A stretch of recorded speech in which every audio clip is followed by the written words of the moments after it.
द्वापर युग में पांडव वनवासी का जीवन जी रहे थे और महाकपटी दुर्योधन हस्तिनापुर में एक राजविलासी जीवन जी रहा था। एक दिन महर्षि दुर्वासा अपने शिष्यों के साथ हस्तिनापुर अतिथि बनकर पधारे थे। दुर्योधन ने काफी अच्छे तरह से उनका आतिथ्य किया। इसी पवित्र कार्य के बीच दुर्योधन ने अपने मामा शकुनी के साथ मिलकर पांडवों को परास्त करने की एक नई योजना बनाई। जब महर्षि दुर्वासा ने कहा कि हम अब भोजन करेंगे, तब दुर्योधन बोला कि ऋषियों को भोजन करना तो एक महापुण्य का कार्य है, लेकिन महर्षि दुर्वासा मैं आपसे अनुरोध करता हूँ कि इस महापुण्य को प्राप्त करने का अवसर मैं अपने बड़े भ्राता युधिष्ठिर को देना चाहूंगा।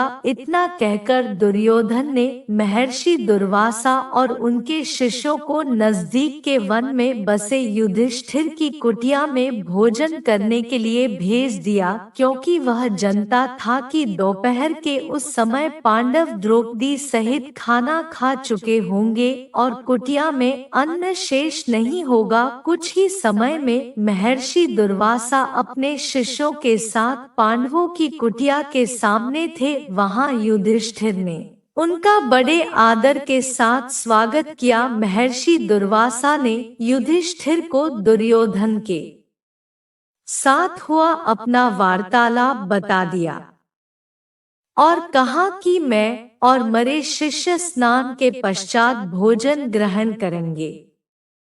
इतना कहकर वह सभी ऋषिगण स्नान करने के लिए नदी पर की गए। धर्मराज युधिष्ठिर ने यह बात तुरंत जाकर द्रौपदी को बताई। द्रौपदी ने कहा, इस वक्त तो हमारे पास कुछ भी भोजन शेष नहीं है।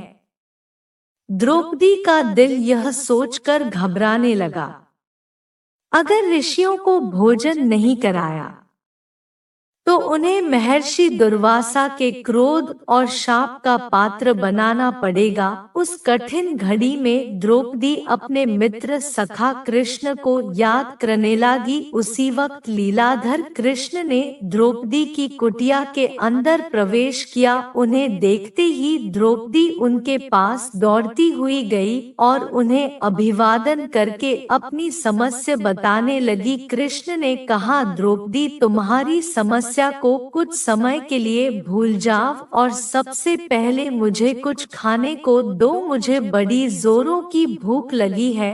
तब द्रौपदी ने अक्षय पात्र लाकर कृष्ण के हाथ में दिया, साथ ही अपनी समस्या भी बताई। महर्षि दुर्वासा और उनके शिष्य कुछ देर में भोजन करने के लिए आने वाले हैं, लेकिन घर में तो जरा सा भी भोजन शेष नहीं है। द्रौपदी की बात सुनकर कृष्ण मुस्कुराए और पात्र में देखने लगे। उस पात्र में चावल का सिर्फ एक दाना बचा था। वह देखकर भगवान कृष्ण बोले, ये क्या, इसमें तो बहुत खाना बचा है। और वह चावल का वह बचा हुआ दाना उन्होंने खा लिया। इधर कृष्ण के चावल का वह दाना खाते ही उधर स्नान करके नदी से बाहर निकले महर्षि दुर्वासा और उनके शिष्यों का पेट भर गया और उन्हें डकारें आने लगी और वह युधिष्ठिर की कुटिया के और जाने के बजाय अपनी यात्रा के लिए प्रस्थान कर गए। इस तरह चावल के एक दाने से ही कृष्ण भगवान में ऋषियों को पेट भरकर उनके क्रोध और शाप से पांडवों की रक्षा की। अगर वीडियो पसंद आई हो तो और ऐसी वीडियो के लिए सब्सक्राइब करें।